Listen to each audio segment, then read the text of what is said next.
David Price takes the mound for his first start in a Blue Jays uniform. It is a supercharged atmosphere, and the only question will be whether or not David Price can control his emotions here today. It's been a great start to his afternoon. David Price, 8 innings, has allowed 1 run and leads the Twins 5-1 with 11 strikeouts as he waves to the crowd with his cap.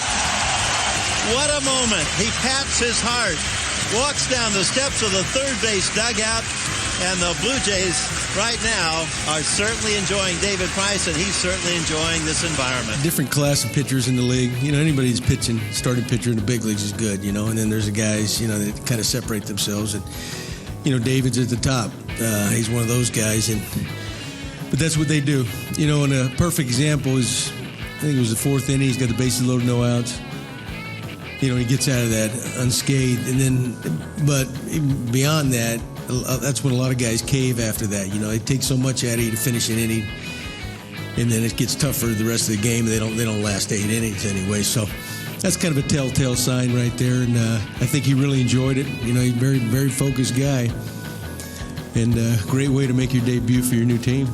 I think people are real excited about the moves Alex made, and I think it's definitely created a lot more optimism.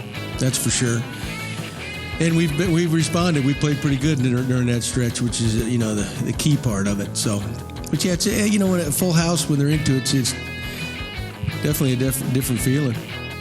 Wow, I mean that was hands down the best atmosphere I've ever pitched in. I mean I've pitched in playoff games and in Fenway, that place is unbelievable. In Baltimore, I didn't think I'd ever hear a playoff atmosphere like that there, and in Detroit as well.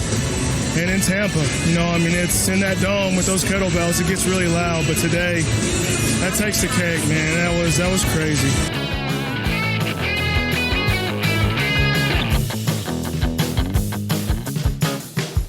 Sportsfeld! It is Sportsfeld Storytime. We are charged up for episode 3, David Price's debut with the Blue Jays. We got some clarifications. The song Charged Up came out July 31st. So obviously I had been drinking for 3 days and listening to nothing but.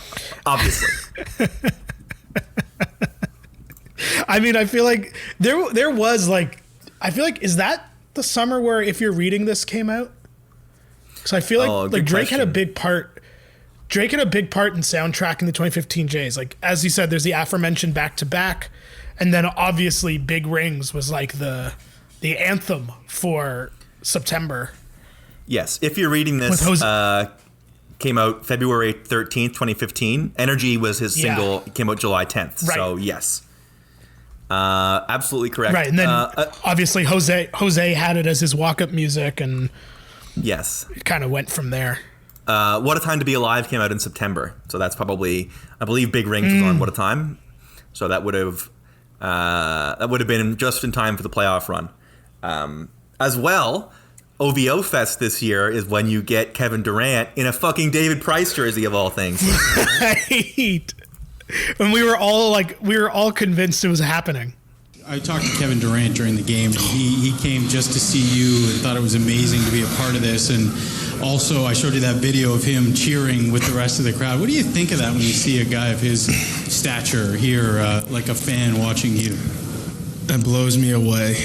I mean, it's probably the coolest thing I've had happen to me, fan-wise, for somebody like that. He's in town obviously for what's going on, this week and weekend in Toronto, but this is a day game. I'm sure he had a lot of fun last night, and today started at 1. And when you showed me that video, that was thanks, Kevin, KD Trey, Durantula. It's awesome. I believe Drake ended up getting a fine for that, more or less. I think so, yeah. Not for the jersey, but he went on stage and said, "We want Kevin Durant to play for the Raptors." What, at the risk of using Drake's album, which we said a lot at the time, what a time to be alive, quite literally. Yes. That was definitely a thing to say. Truly. But we get into the baseball game. David Price has done his warm-up, and which they showed on television, as you said. He got a standing ovation for going to the bullpen. He got a standing O for leaving the bullpen. He got a standing O from going to the dugout, to the mound. We're 3 standing O's deep. I teared up during O Canada of this game. I had been, drinking for 4 days and had been to a wedding and was certain that I loved my girlfriend and was very, very, very, very excited. By the way, small thing, because she's near me right now, she was sort of mad at me for inviting Zach to that game instead of her. That's how you know it's meant to be. No. Yes, you. All happened before all the trades. I was like, I'm off Monday. We should go to the game. Yes. Before the trades, she had said that she was off Monday and we should go to the game. And you went with Zach. You went with Zach anyway, huh? I went with my best friend of 10 years. Instead of the girl I had been dating for 2.5 months. Excuse me. How did she ever forgive you? Truly. I know. Somehow, some way. Listen, it was. I remember you said that there were nerves in your end, and that is totally true. But oh baby, did he ever immediately smash that to bits? Brian Dozier, no chance strikeout swinging. Eduardo Nunez, no chance strikeout swinging. Tipper Plouffe, a little limp fly ball to center field, 3 up, 3 down. First strikeout of the afternoon. David Price has always pitched well in this ballpark.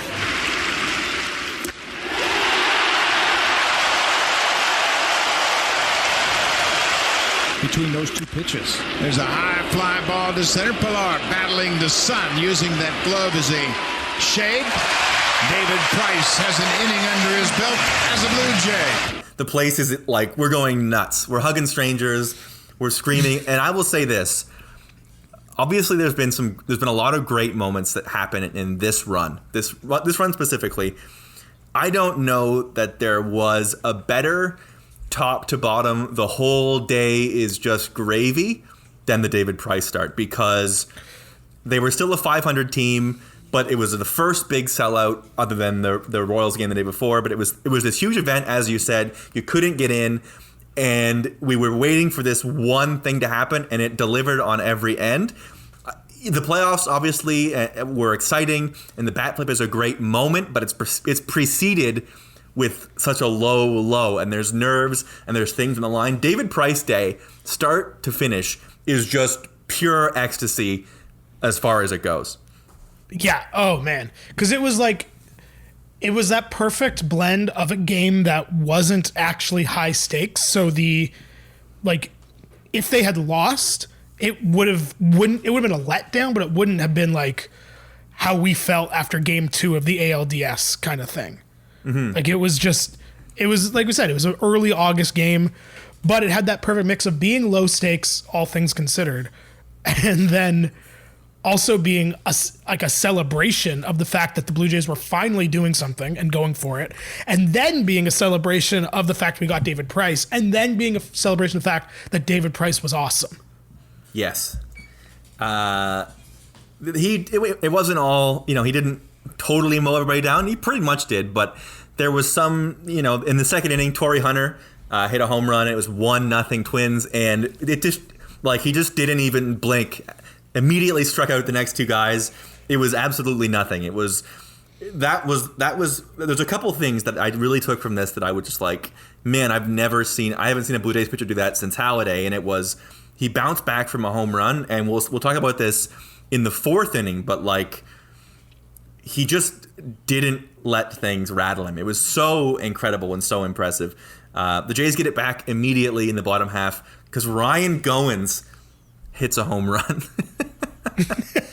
Ryan Goins, who will later on not help David Price, does help him in the second inning by making this a 1-1 game. Cost us the World Series. I'll never let it go.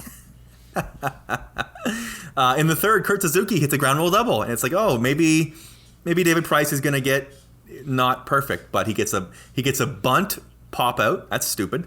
He strikes out Brian Dozier again. Brian Dozier has a terrible day, and then he gets a ground out from first base. So he's through 3. Rosario thought he had one. 3 strikeouts for David Price. David Price, after the home run, strikes out Rosario and Aaron Hicks. Has that good fastball. Another strikeout for Price. He gets Dozier for a second time this afternoon. Bounces this one to Smoke. He will flip to Price. The inning is over. He's given up 2 hits. He's already struck out 5. Yeah, he struck out 5 in 3 innings. He's cruising. And then the 4th. This is where it goes from like the only moment of the entire day that isn't pure like joy is the 4th inning. Yeah. Starts but out I would with a say double. I would say that the fact it wasn't joy is what made the whole thing so joyful, because this happened and it happened the way it did. It was like we were like the confidence level of all of us at that point was impossible. This to me, the 4th inning to me is the best part of the entire day. Yeah. Because like it shows all he has to offer. It's not just he strikes everybody out and he's never in trouble.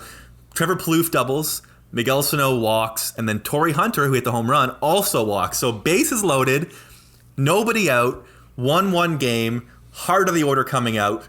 He gets a pop out, and then he gets a really good call on the Aaron Hicks strikeout. I'll say it. That's a really good call. But the 1-2 pitch in the outside corner, either you swing it or you don't. He didn't. And then he gets Kurt Suzuki swinging. The place erupts again. We're standing. We're screaming. David Price is the only guy for us at this. That was when I was like, okay, I'm 100% sold. Top of the 4th is as good as it gets for me. David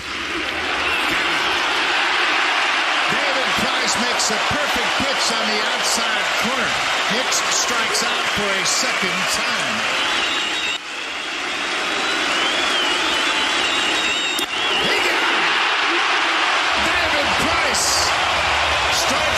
Suzuki, bases loaded, nobody out.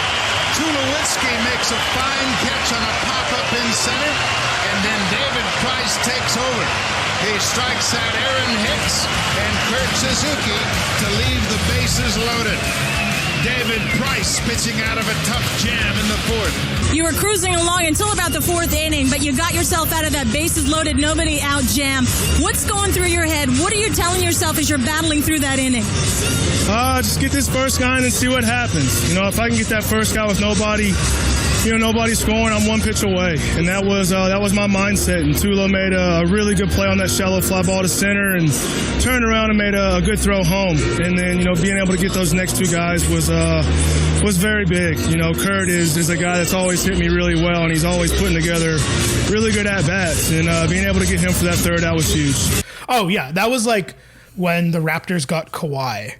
We spent a lot of time talking about the idea that the Raptors have always been the team that got rattled and the team that was too emotional and that couldn't keep their heads. And then Kawhi was going to come in and fix all that. And we said that all year, and it happened, and we were right, which is wonderful because I love being right. And then this was kind of that moment for me with Price, where it was like he's literally in a sold-out building with bases loaded, nobody out. Everyone there is just there to watch him be great. And like it didn't even faze him. And it was just like, all right, I got it. It's fine. Yes, to your Kawhi point, this is the moment that Drew Hutchison gives up the runs. This is the moment that Dickey gets absolutely lit up and they lose 7-2. This is the moment where the new guy they bring in, the star they bring in that they paid all their prospects for, completely shits the bed and is terrible, and the trade looks idiotic. This is the moment that the Yankee fans are like laughing at. But no, 2 strikeouts and a pop-out, no run score. And I'll tell you what, nobody else does anything against David Price for the rest of this game. That is it. That was even the crazier part, is like they get bases loaded, nobody outs, and then nobody gets on base the rest of the fucking game. Like, ridiculous. He gave him the opening, and that was it. And that was so refreshing. And the third takeaway, that there was 3 big things, was obviously the efficiency, the way he didn't get rattled, and when he was facing somebody like Kurt Suzuki or Eduardo Nunez, somebody that he was straight up better than. He just didn't waste his time. If he was better than the guy, he got them out. Like he didn't worry. He didn't pitch around guys. He didn't nibble.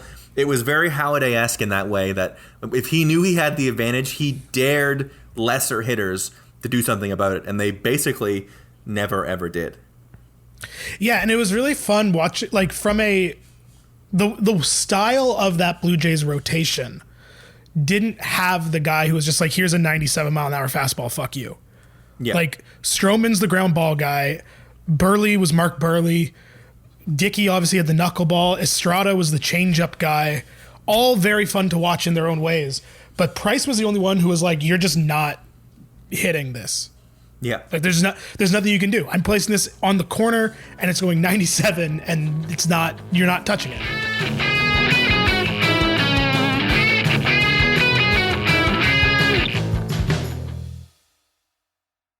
Your Baseball Reference official what happens in the fifth is ground out third base weak, ground out shortstop weak, ground out shortstop, and then bottom five was one of those beautiful statements.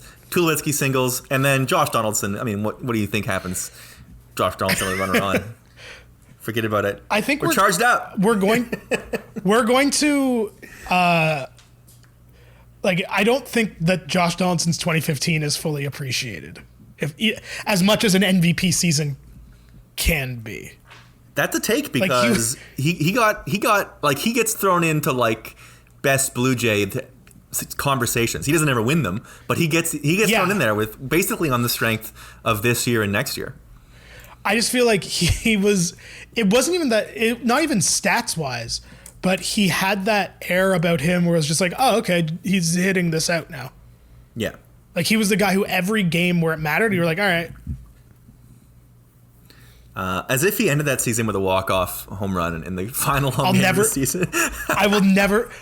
That game, I remember Lund had to go to work, and he came down, like, about to leave the house for work. Donaldson was up, and he just kind of looked at the TV and was like, well, he's hitting this out. Next pitch, and he walked out the door. Josh Donaldson with 3 walk-off hits this season. And he's done it again! Get out of here! Home run! That was emblematic of how Donaldson worked that year. It's like, oh, a big moment? Yeah, he's probably going to hit it.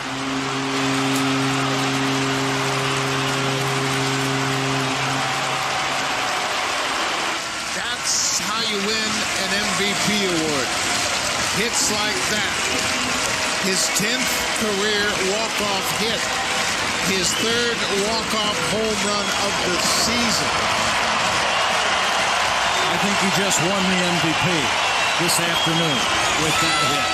The 7th, Price goes strikeout, fly out, ground out. And then, listen, when the top half of the Blue Jays order was up, you really... we talk about the Blue Jays, 2015 Blue Jays a lot, obviously, because we love that team a lot. But, like, it's hard to even explain now, 5 years later, that, like, if the top 4 guys came up in an inning, you only had 2 or 3 chances per game to make sure that didn't ruin the game for you.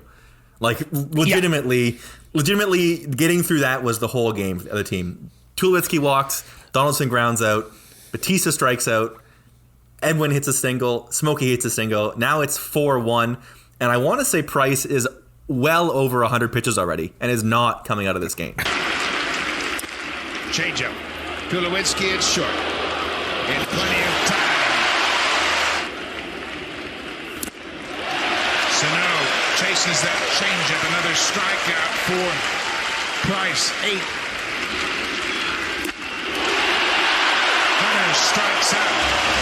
Strikeout number 9 for David Price, much to the delight of this full house. It's game. That never hurts to be able to throw 95 away from a left-hander. Hernandez has 1,272. This will be a ground ball to short. Tulowitzki. Yeah, and like, to your point about the top of the lineup, it really was. I've never experienced this with any other team in my life, in any sport, really. Even the Raptors last year. Like, it really was like the Jays, and this happened multiple times. They'd be down like 5-0 after one, and you just wouldn't care. Yeah. You just be like, well, they have 9 innings to score 6. Then that's probably fine. It was, and they'd score like 11. The lineup this day was Tulowitzki, Donaldson, Batista, Encarnacion, Smoke, Martin, Goins, Pilar, Revere. Exactly. We were still hitting Tulo leadoff. He eventually would move out of that spot just because he didn't like hitting first. But boy, oh boy, that's just there's no room anywhere for that. No, like you can't. Like maybe you get away with like Goins or Revere, but if Revere gets on, his speed's going to burn you with those guys after him. I guess Goins is sort of the aberration, but he was only there because Travis was hurt again anyway. So yes, and truly a ridiculous lineup. Revere hit 320 as a Blue Jay. Like he was unbelievable as a Blue Jay. He was really, really good with the Blue Jays. David Price comes out for the 8th inning, and it's like, oh, that another like this dude is just built differently. He is at well over 100 pitches. He comes out for the 8th. It's another strikeout, his 11th of the game. It's a fly out to center, and then a 4-3 ground out on an 0-2 pitch. He only threw 4 pitches in the at bat. Changeup, called strike 3. Ground ball, Goins at second, quickly to first. In time, David Price will walk off the mound in the 8th. He's retired 15 straight after the Twins had the bases loaded in the 4th. David Price and finishes with 119 pitches, 80 for strikes. He faces 29 batters. He gives up 1 home run, 1 run, 3 hits, 2 walks, and strikes out 11. About as good a debut as you will ever see. 18 swinging strikes, 15 looking strikes, 8 ground balls, 8 fly balls, 2 line drives. Holy cow. That is among the best games I've ever seen. I don't think I realized, and like I'm sure I knew it at the time, but like just looking at sort of the game score now, that he was perfect after the 4th. Oh yeah. Like yeah. Like, damn. Perfect without, and when we look at it, like it's perfect, and it's ground out, fly out, strikeout, fly out, ground out, strikeout, fly out, ground out. He's perfect, and there's not even hard contact. Like it's perfect, and balls that you know are not going to do anything. It was an absolute masterpiece as far as pitching performances go. God. Yep. And we got to see LaTroy Hawkins close it out. So like all the acquisitions were helping. Everybody. You're in terms of like win expectancy, the top 5 plays of the game. The first 2, number 1 is Donaldson's home run, obviously, to make it 3-1. Obviously, that tilts the score. The 2 home runs, 1 from Goins and 1 from Hunter, are 2 and 3 to take a lead and to cut the lead. But the 4th and 5th by game score, most important plays of this game are the strikeout on Aaron Hicks and the strikeout on Kurt Suzuki. He is so directly responsible. 9% added win expectancy from a strikeout. That rules. Back to back. In a tie game also. On back to, like, those 2 pitches are 18% of the win is in those 2 strikeouts. Now, obviously, that's rules. Not, that isn't a be-all, end-all stat, but it just goes to show you, like, rules. That's huge. And as you said, it is in the score sheet, in the stat book, it is 2 big strikeouts in the 4th inning of a game, but also with your first game as on a new team in front of the first sellout in forever, on a team that hasn't made the playoffs in 2 decades, on a team that desperately needs an ace, in front of a crowd that is very rowdy and very ready for this moment and is there just to see you. I mean, that's as big as 2 at-bats get in regular season for the Blue Jays. Yeah, it's like... Maybe I'm overselling it. I don't know. No, I don't think you are. I think it's hard to explain this game to people who weren't there in a lot of ways. Just because, you talk about... I mean, I think it's actually very similar to how we sort of make fun of the fact that we still look back on the 2015 Jays, even though they didn't win the World Series. Like, it's very much from an abstract sense, kind of ridiculous that this early August game against the Twins was so impactful. But it's also very silly that we watch flashback videos of this team all the time. But that's just kind of what this season and this team was all about. Mm-hmm. No, absolutely right. And John Gibbons was a manager. That's what really matters. Yeah, of course. Another small thing, Irvin Santana, of all pitchers, was the guy on the other end. Hard to believe. Right? What adventures we would go on with Irvin Santana. No kidding. At the end of the game, 3:30 p.m., I write, so that's what this feels like. Wow. Absolutely right. A look at some of the sample questions from we put questions out for Sportsfeld that day, and some of the sample questions. What will galvanize Toronto more, Jays in the playoffs or Raptors in the playoffs last year? What's your take on the Drake Meek Mill beef? That's where we were. Am I an idiot for stressing out over Noah Syndergaard? If the Jays beat the Royals in the playoff series and that's as far as they go, is the season a success? Obviously not. Look at this one. Here's a prescient one from August 2015. If Donald Trump bought the Jays and renamed them the Trumps, would you still support them and the Trump empire? That's crazy. That's a crazy question. August 3rd, 2015. I guess he was still sort of like the joke at that point. Yeah. Before it became like, oh, you're the worst fucking person alive. And from Burroughs, what's the worst thing you do to guarantee the Jays a playoff spot? Don't even need them. They got it anyway. That's the crazy part. The fact we were like, what would we do to make sure they make the playoffs? And then they just won like 90 games. Oh baby, what a game! That fourth inning, man. I'll remember that. I'll remember that forever, I think. We return one last episode. We are going to look at the fallout from this, where Price goes from here, our sort of reactions to the rest of the season, and he ended up getting a reputation on the David Price playoff struggles. That and him coming out of the bullpen, all that and more on the next episode of Sportsfeld Storytime.